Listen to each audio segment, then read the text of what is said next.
Chapter 9 12th class ray optics में last topic we had done was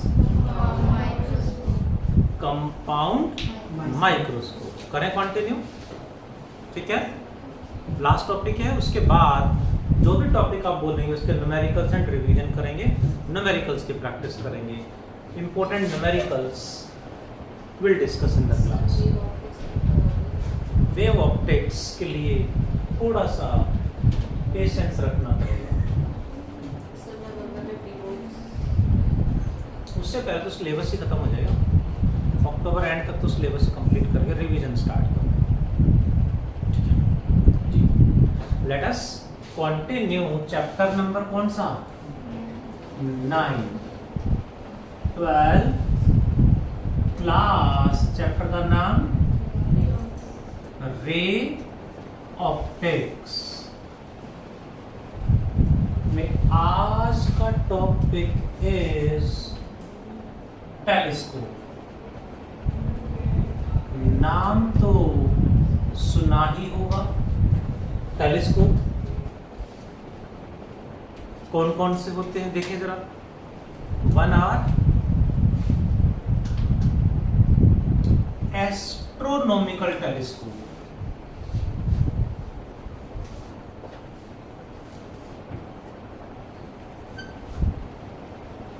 another is terrestrial telescope। Astronomical means space में study करने के लिए जो telescope use करेंगे दे आर एस्ट्रोनॉमिकल। अर्थ पे ही लार्ज डिस्टेंस पे ऑब्जेक्ट्स को स्टडी करने के लिए we use terrestrial. Terrestrial means on earth जो स्टडी करेंगे, एस्ट्रोनॉमी मीन्स जो स्पेस में स्टडी करेंगे। टेलीस्कोप आपने कभी यूज करे होंगे, देखे होंगे, अक्सर हिल स्टेशंस पे लगे होते हैं। सरिस्का टाइगर रिजर्व है, वहाँ पे भी एस्ट्रोनॉमी का काफ़ी बड़ा क्लब है, वहाँ भी काफ़ी महंगे महंगे टेलीस्कोप लगे हुए हैं।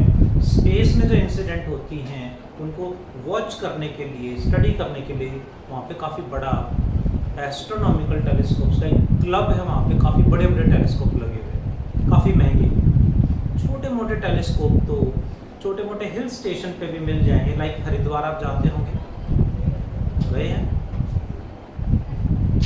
अभी क्या करेंगे हरिद्वार जाके, है ना? तो लास्ट में जाते हैं ना लोटे में, वैसे भी घूमने जाते हैं आजकल तो, रिलीजियस तो है ही बट घूमने भी बहुत जाते हैं। तो मैंने भी देखा वहाँ पे लगे हुए कई टेलीस्कोप। ऊपर जाते मनसा देवी, यू नो मनसा देवी, पता नहीं आपको पता नहीं पता है, मैंने कई बार देखा, हम जाते हैं वहाँ ऊपर। जब जाते हैं तो बीच में कई लोगों ने अपने पर्सनली खरीद के वहाँ पे लगा रखे हैं। एक हिल पे उन्होंने टेलीस्कोप लगा रखा है, उसके ऑपोजिट कई किलोमीटर दूर अनादर हिल पे कोई दूसरा मंदिर है, वैसे नहीं दिख रहा देखने पे, बट उस टेलीस्कोप से वो दिखाते हैं। ऐसे ही शिमला में कुफरी जगह है, वहाँ पे तो पूरा बहुत सारे टेलीस्कोप लगे हुए हैं, और भी मोस्टली हिल स्टेशन पे आपको टेलीस्कोप मिलेंगे देखने के लिए। उनके चार्ज करते हैं वो पर व्यू। अर्थ पे स्टडी करना है तो टेरेस्ट्रियल, स्पेस में स्टडी करना है तो एस्ट्रोनॉमिकल। इनमें से हमारे सिलेबस में सिर्फ एस्ट्रोनॉमिकल, उसी पे क्वेश्चन जनरली आता है। इसमें भी 1 our reflecting type telescope, reflecting type telescope and another is refracting type telescope। refracting type telescope में हमें सिर्फ डिटेल में refracting type telescope को पढ़ना है, डिटेल थोड़ा सा reflecting type telescope के बारे में थोड़ा सा जानने की समझेंगे। क्वेश्चन जनरली इसी पे आता है, इस पे क्वेश्चन कैसे पूछा गया वो मैं एक्सप्लेन करूँगा। So let us talk about astronomical refracting type telescope की बात करते हैं. Astronomical refracting type telescope. Refracting type telescope. Refraction का कॉन्सेप्ट यूज करेंगे. Like compound microscope it also have two convex lenses. इसमें भी टू कॉन्वेक्स लेंस हैं. One has large aperture, large focal length. Another has small aperture, small focal length. Compound microscope में पहले छोटा lens था, बाद में बड़ा लेंस था. इसमें पहले बड़ा लेंस है, बाद में छोटा लेंस है. It is known as what? इसे बोलेंगे ऑब्जेक्ट लेंस, और इसी को ऑब्जेक्टिव भी कह देते हैं. It can also be written as objective का मतलब ऑब्जेक्ट लेंस ही है. But it has large aperture यानी large size. Aperture means size. Large aperture and large focal length. इसका दोनों ही वैल्यू ज्यादा होंगी. अनादर को क्या नाम दें? आई लेंस, और also named eyepiece. Eyepiece भी कहेंगे. What it has? क्या प्रॉपर्टी होंगी इसकी? Small aperture means small size and small focal length. ये प्रॉपर्टी हमें, इनकी कैरेक्टरिस्टिक हमें पता होनी चाहिए. इन पे भी क्वेश्चन आ जाता है. पूरा डेरिवेशन ना पूछ के इन पे क्वेश्चन बना देते हैं, कॉन्सेप्चुअल या न्यूमेरिकल. तो हमें अच्छे से याद होनी चाहिए. ऑब्जेक्ट लेंस का optical centre is, eye lens का optical centre is C dash. ठीक है. अब ऑब्जेक्ट कहाँ रखा है? कहाँ यूज करते हैं astronomical telescope? To study the objects in space. Like हमने टेलीस्कोप को मून की तरफ फोकस कर दिया है, कोई एस्ट्रॉयड उसकी तरफ फोकस कर दिया है जो बहुत ज़्यादा डिस्टेंस पे है. So object lies at infinity. Infinity से लाइट कैसे आती है? In the form of parallel beam. So in this case light will come in the form of parallel beam, like this, like this. Light is coming from infinity in the form of parallel beam. कहाँ converge करेगी? Obviously focus पे. किसका focus? Object lens, eye lens. इसके focus पे image बनेगी. इस तरह से जो सेंटर से लाइट आ रही, इट विल गो सीधी. बाकी लाइट रेज उसी के साथ वहीं पे जाके कन्वर्ज करेगी, लाइक दिस. यहाँ कहीं इमेज फॉर्म कर देगी. ये हो गई है इमेज फॉर्मेशन. ए बी, इसको क्या नाम दे दें? A B. Now it is so adjusted. इन दोनों लेंस में स्क्रू लगे होते हैं. स्क्रू से हम इस लेंस को, अवनी मैम कौन से लेंस को?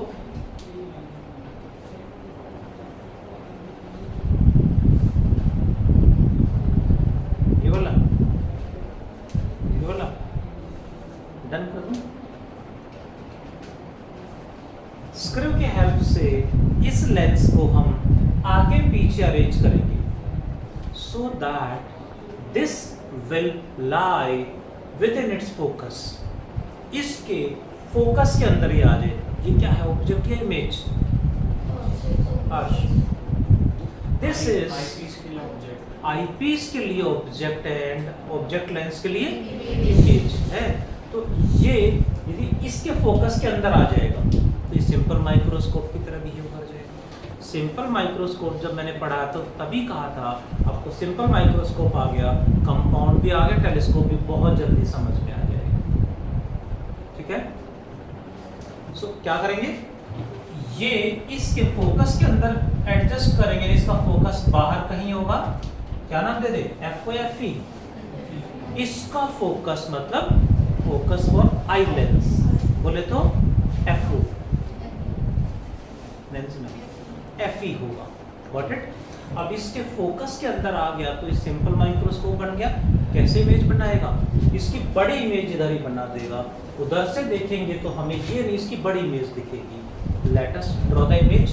फिर क्या करें, one light ray parallel to principal axis, another will pass through optical centre से पास करा देंगे तो सीधी जाएगी, एंड जो पैरेलल है वो कहां से जाएगी, पैरेलल लाइट कहां से जाएगी,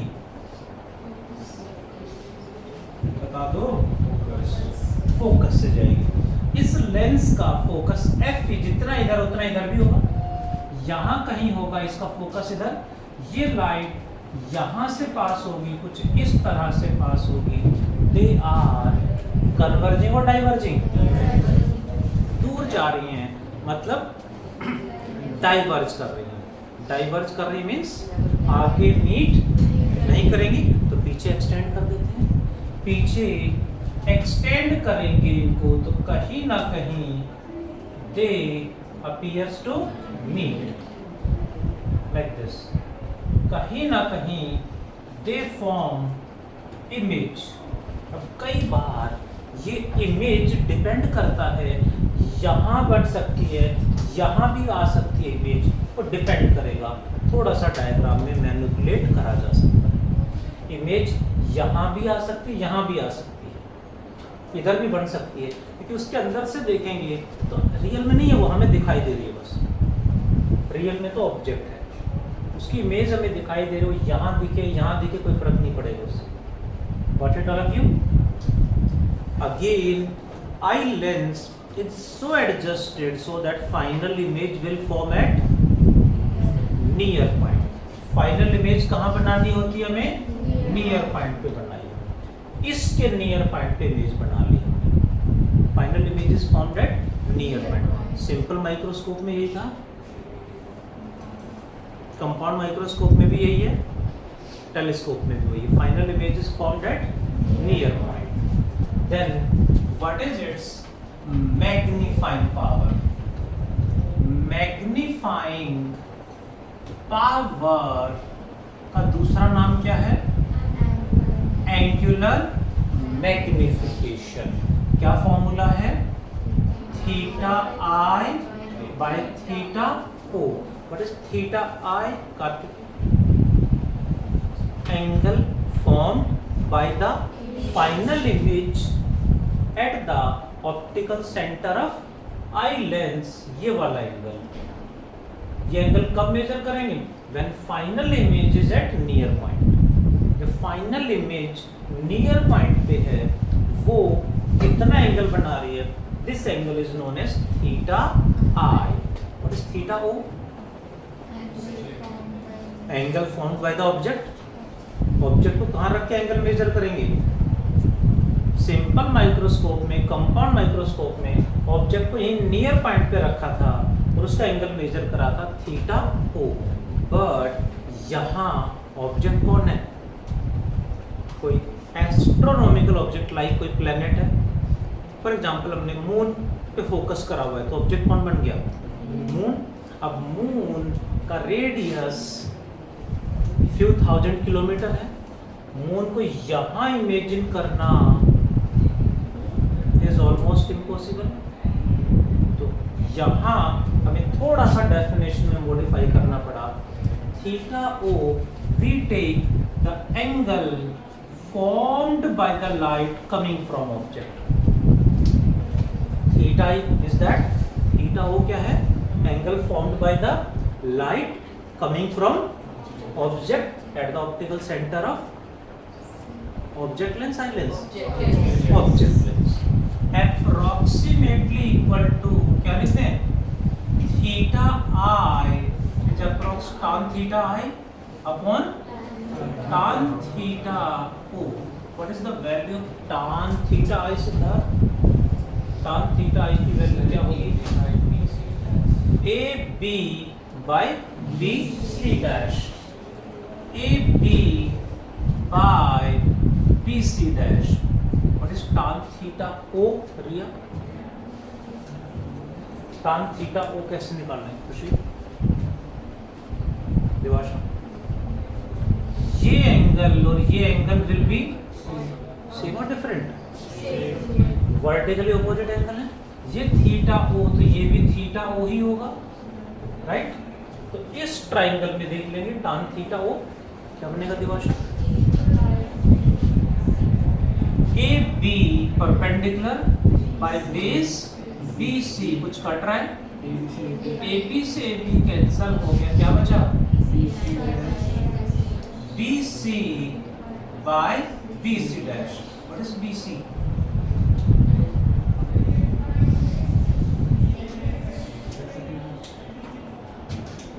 व्हाट इज बी सी? क्या इसको मैं एफ नॉट लिख दूं, एफ को लिख दूं? बी सी ये डिस्टेंस है, ये इसके लिए क्या है? ऑब्जेक्ट या इमेज? इस लेंस के लिए इमेज है, और इस लेंस ने इमेज कहाँ बनाई थी? अपने फोकस पे, क्योंकि ऑब्जेक्ट इंफिनिटी पे है तो इमेज कहाँ बनाएगा? इसके फोकस पे. यानी यही पॉइंट इस लेंस का फोकस भी है, तो फोकल लेंथ हो गया F O by B C dash. What is B C dash? Object distance या image distance? Object distance for eye lens. कितना होना चाहिए? क्या कंडीशन है? इफ इमेज कहाँ बनाई है? फाइनल इमेज इज फॉर्म्ड कहाँ पर? At near point. Final image near point पे बनी है, दैट मीन्स इमेज डिस्टेंस क्या हो जाएगा? नियर पॉइंट का डिस्टेंस क्या लेते हैं? Minus D. आई लेंस से देख रहे हैं माइनस डी.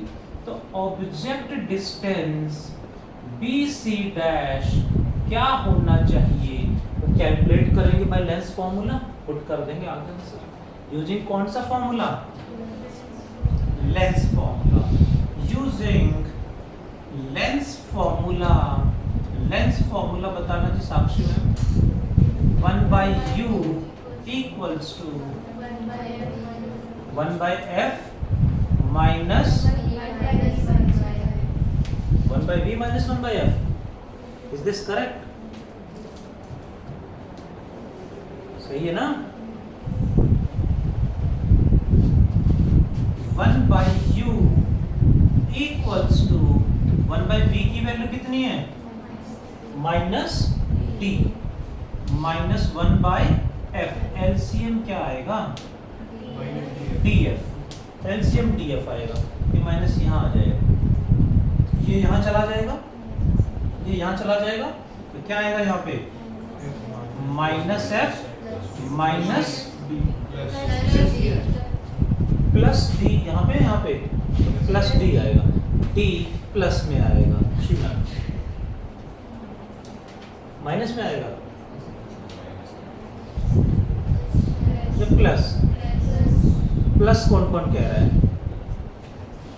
1 2 3 4. वो कोई प्लस वाला है? हाँ जी सर. माइनस आएगा. माइनस वाले कौन कौन है? माइनस वाले से आता है तो प्लस वाले से बात कर लेता हूँ जी. प्लस वाले रेडी? वो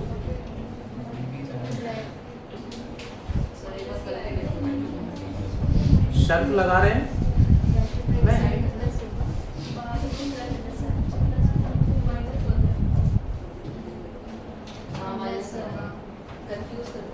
मतलब मैं कंफ्यूज कर रहा हूँ तो एलसीएम लेने में कंफ्यूज हो रहे हैं. एलसीएम लेने में कोई कंफ्यूज कर सकता है?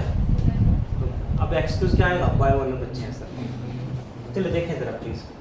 ये माइनस यहीं रहेगा, ये माइनस यहीं रहेगा, एफ यहाँ जाएगा, डी यहाँ जाएगा. नहीं, दिस इज करेक्ट. माइनस ये माइनस मान ही जाएगा, माइनस यहीं रहेगा ऊपर. Is this correct? तो ये बन जाएगा, तो क्या आ गया 1/u, माइनस कॉमन ले लूं तो क्या बचेगा f plus d by df, ये क्या है 1/u, तो u क्या हो जाएगा, इसका रेसिप्रोकल बनेगा जी u, so u becomes, इसका रेसिप्रोकल यानी minus df by f plus d, putting in equation first, magnifying power becomes fo by bc dash, और यही तो है bc डैश, यही तो ऑब्जेक्ट डिस्टेंस, ऑब्जेक्ट डिस्टेंस ही तो bc डैश है।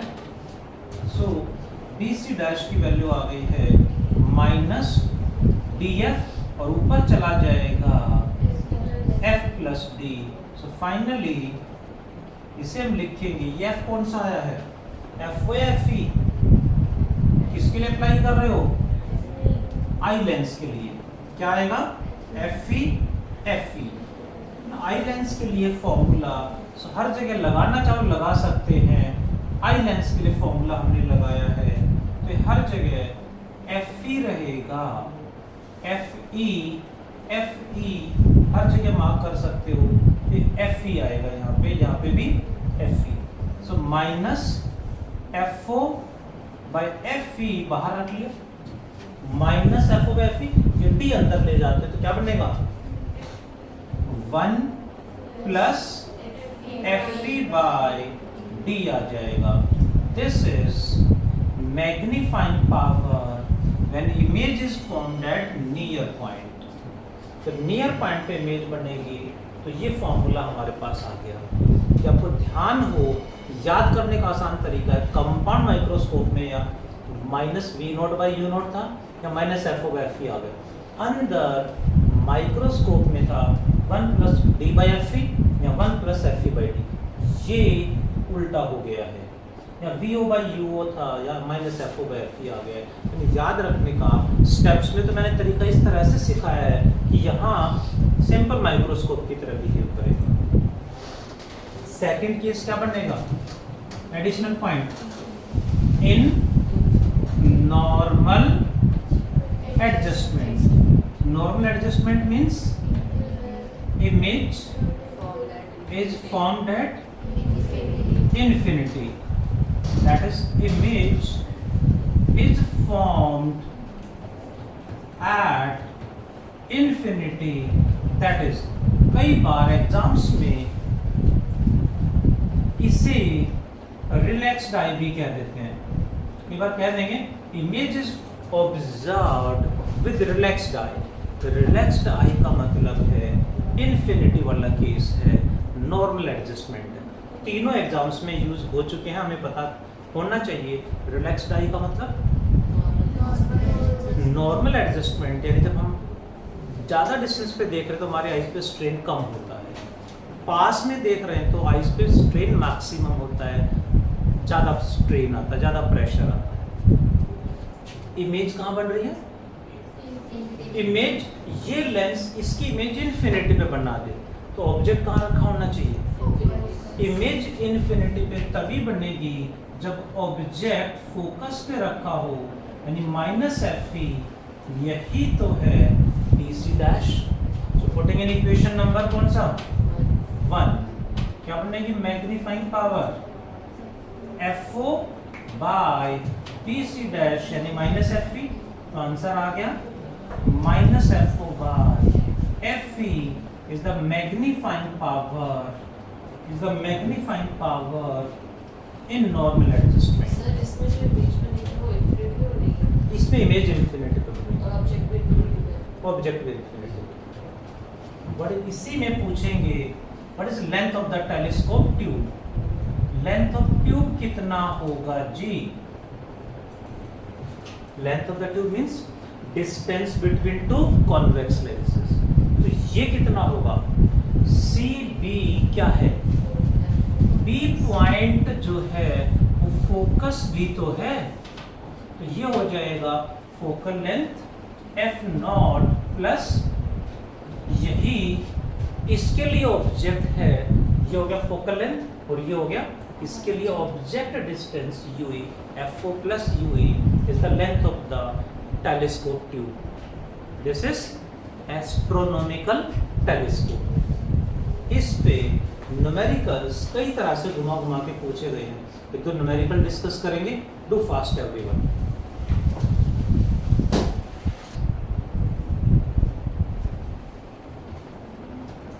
देखिए जरा, इसमें क्वेश्चन एग्जाम्स में कैसे पूछ लेते हैं और रिफ्लेक्टिंग टाइप टेलीस्कोप पे क्वेश्चन कैसे आएगा,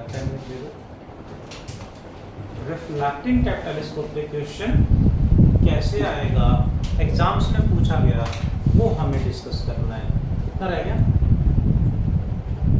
टू फास्ट प्लीज।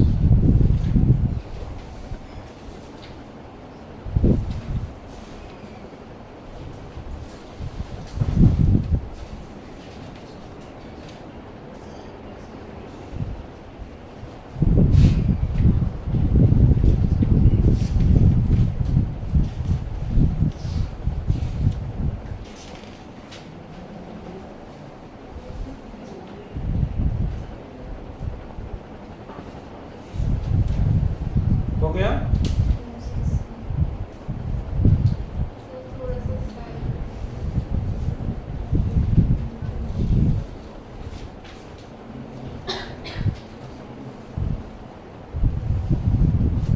देखें जरा प्लीज, एग्जाम में क्वेश्चन कैसे पूछा गया, लास्ट ईयर का क्वेश्चन है, मॉड्यूल में 10 ईयर में 101 मैग्नीफाइंग पावर, सुन रहे हो, ऑफ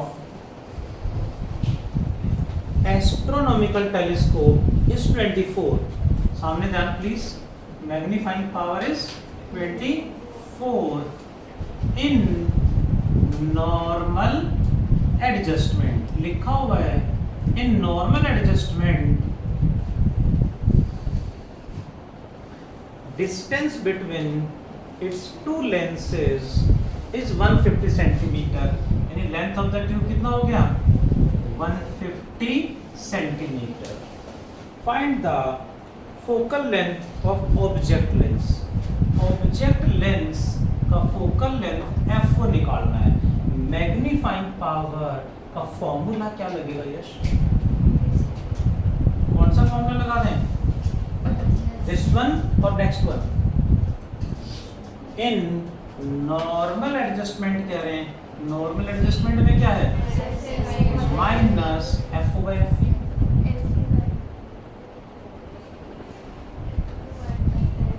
ठीक है, माइनस FO/FE ये दे रखा है,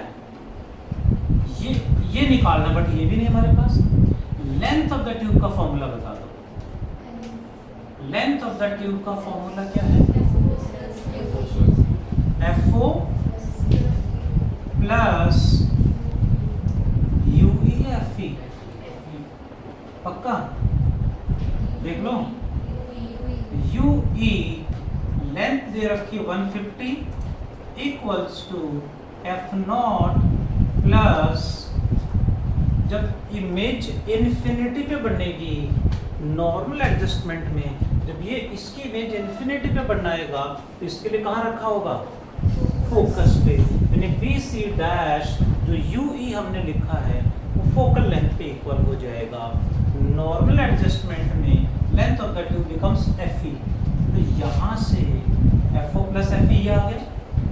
यहाँ से इक्वेशन नंबर 2 FO निकालना है, एंड फर्स्ट इक्वेशन से यहाँ से FO कितना आएगा कंपेयर करें तो कितना बनेगा? 24 दे रखा है, मल्टीप्लाइड बाय FE। ठीक है, हाँ जी, 150 इक्वल्स टू FO की वैल्यू क्या लिख दूं? 24 FE प्लस FE, जो माइनस का आएगा प्लस का आएगा, यहाँ तो माइनस आ रहा है, माइनस था ना, क्या प्लस आएगा माइनस आएगा? लेंथ हमेशा ऐड ही होगी, ये ऑप्टिक्स का फॉर्मूला नहीं है, सो यहाँ साइन कन्वेंशन नहीं लगेगा, प्लस होगा। कितना आ गया? 150 इक्वल्स टू 25 FE। कितने पे कट गया? FE आ गया 6, तो FO कितना हो जाएगा? FO क्या है? 24 FE। 24 मल्टीप्लाइड बाय 6 कितना होता है?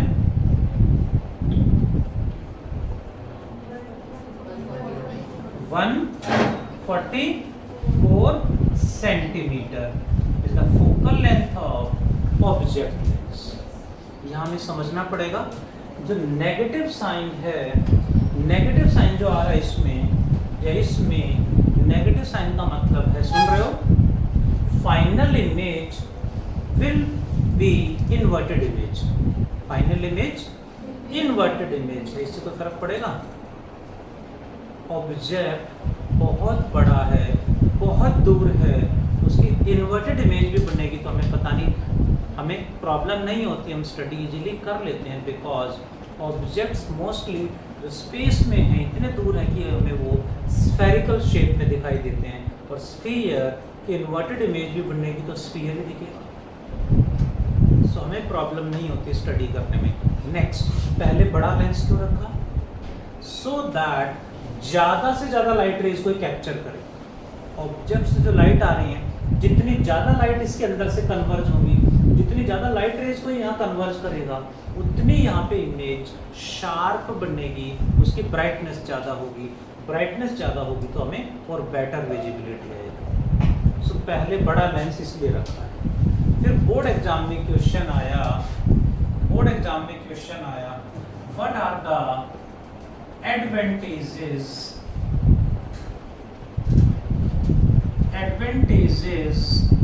of refracting type telescopes over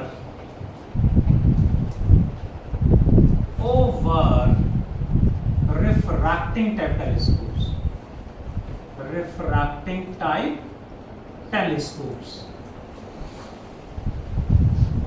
पहले हम रिफ्रैक्टिंग टाइप टेलीस्कोप ज़्यादा यूज करते थे, आज रिफ्लेक्टिंग टाइप टेलीस्कोप्स का ट्रेंड ज़्यादा है, काफ़ी ज़्यादा है। क्यों है? उसके रीजन क्या है वो समझने हैं।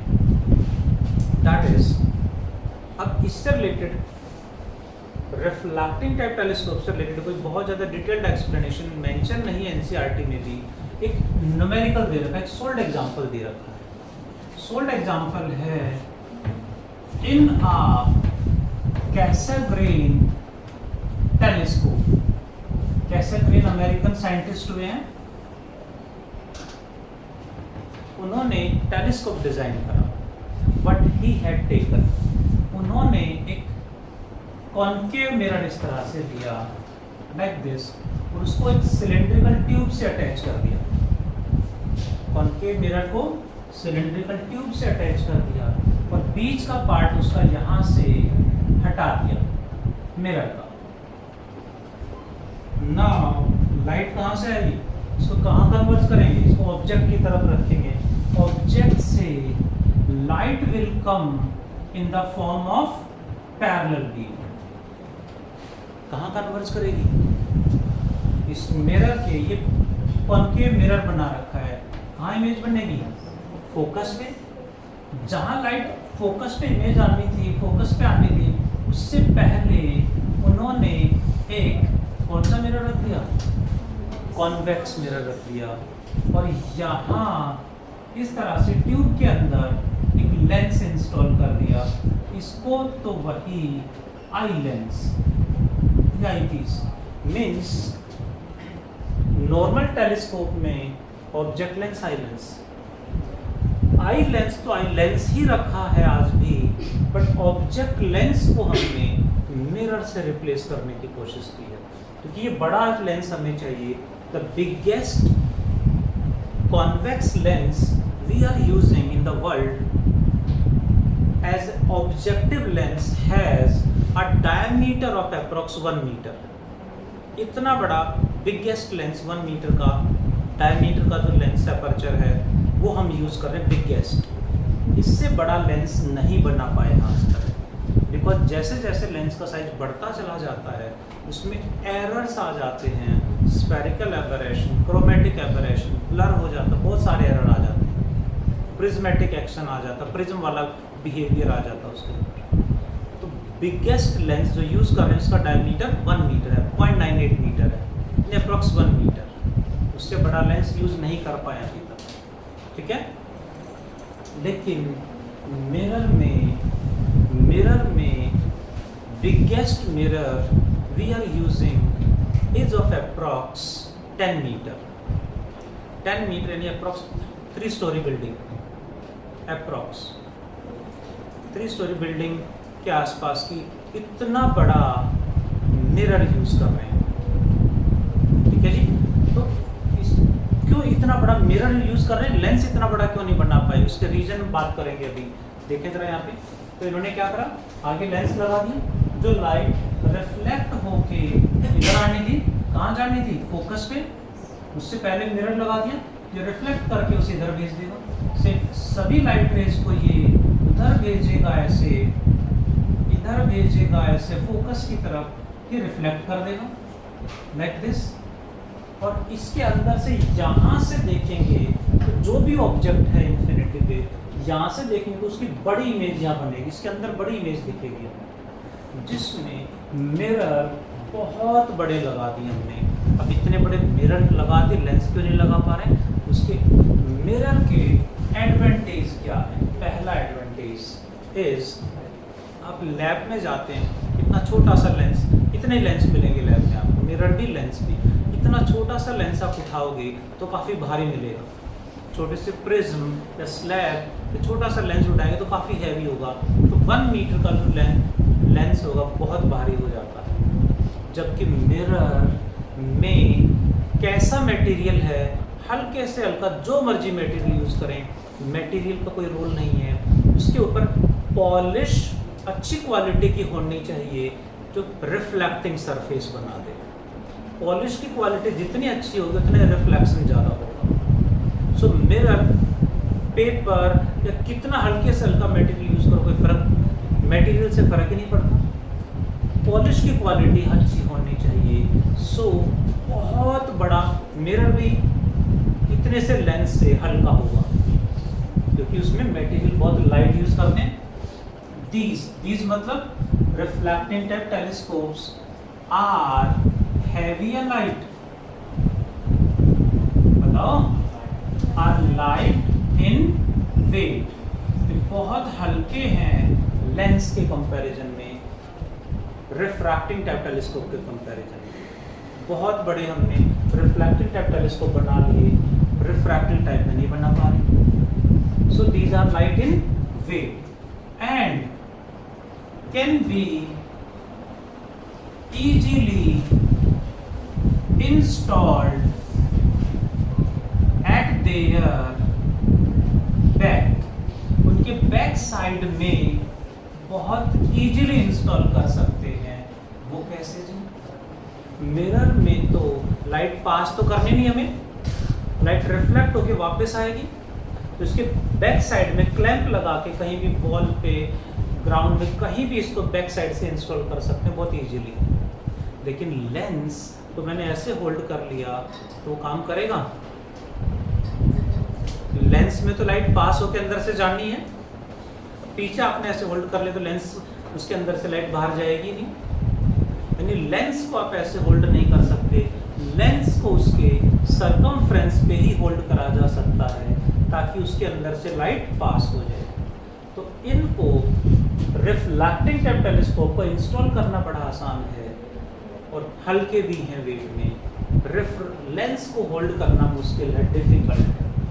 वन मोर एप्लीकेशन, दीज मतलब रिफ्लेक्टिंग या रिफ्रैक्टिंग, रिफ्लेक्टिंग, उन्हीं के एडवांटेज पढ़ रहे ना। These are free from spherical aberration. These are free from spherical aberration. Sorry, these are free from spherical नहीं chromatic aberration. मिरर में chromatic aberration होता ही नहीं है. लेंस में chromatic aberration होता है, मिरर में chromatic aberration होता ही नहीं है. So these are free from spherical aberration, chromatic aberration and spherical aberration दोनों में होता है. दोनों में किस किस में? लेंस में भी और मिरर में भी. मिरर का spherical aberration बहुत easily रिमूव कर सकते हैं and spherical aberration can be easily removed, can be easily removed by using parabolic mirror. ये पॉइंट मैंने मिरर में रिफ्लेक्शन वाले टॉपिक में मेंशन करा था. क्रोमेटिक एबरेशन इनमें होता ही नहीं है, तो वो जबकि लेंस में होता है और लेंस में क्रोमेटिक एबरेशन को हटाना वेरी डिफिकल्ट. मिरर में स्फेरिकल एबरेशन होता है, लेंस में भी होता है.